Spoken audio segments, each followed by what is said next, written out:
Araw-araw na ruta ni Tatay Melvin ang biyaheng Litang hanggang Central Business District. Anya, bawat minuto mahalaga para agad itong makapagsakay at makapagbaba ng mga pasahero.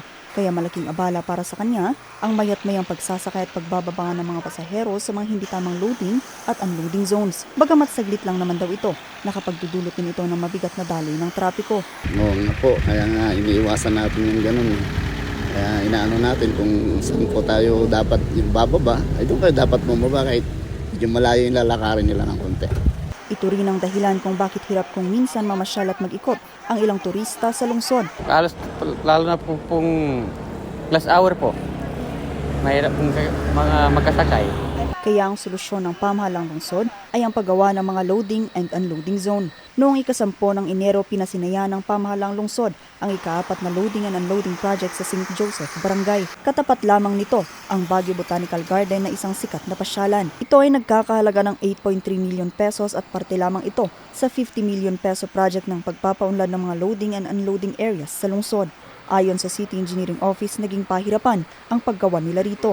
Medyo marami tayong engagement na nangyari because of the resistance. Kaya habang naman na ganon, ginagawa naman natin yung other parts. Sa kabuuan, 4 na loading and unloading zones ang nagawa habang tinatapos pa ang isa sa Bayan Park sa Aurora Hill. Maliban sa magsisilbi itong sakayan, maaaring maging pahingahan din ito ng mga turista at mga residente. Pero higit sa lahat, makakatulong daw ito sa pagluwag ng daloy ng trapiko. In behalf ng mga bikers ng Baguio, napakagandang project to.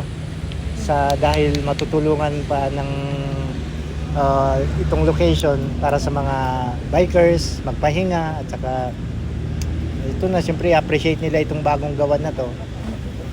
Ang kwan lang natin, ang masasabi ko lang sa mga kasama nating bikers is kung paano tayo makatulong para ma-maintain itong ganda na to. Pwede nating buksan sa motorist, depende yan. It will be a case-to-case basis. Because if you will see, kung marami tayong bisita, naglaklag tayo dito sa botanical area. We can use this as a diversion road later on. From yung galing sa Pacdal, pwede silang lumabas, papasok dito, lalabas sa Navy Base. Ito rin ang pangalawang proyekto ng lungsod sa kanilang Living Street Project. Kakausapin din namin yung SEPMO because yun nga ang problem natin, yung sustainability. So we need the involvement of other stakeholders, mga residences na tumulong aside from sa barangay na magmo-monitor. Ang nasabing proyekto ay hindi pa lubusang natatapos pero nakatakda itong buksan sa publiko ngayong taon.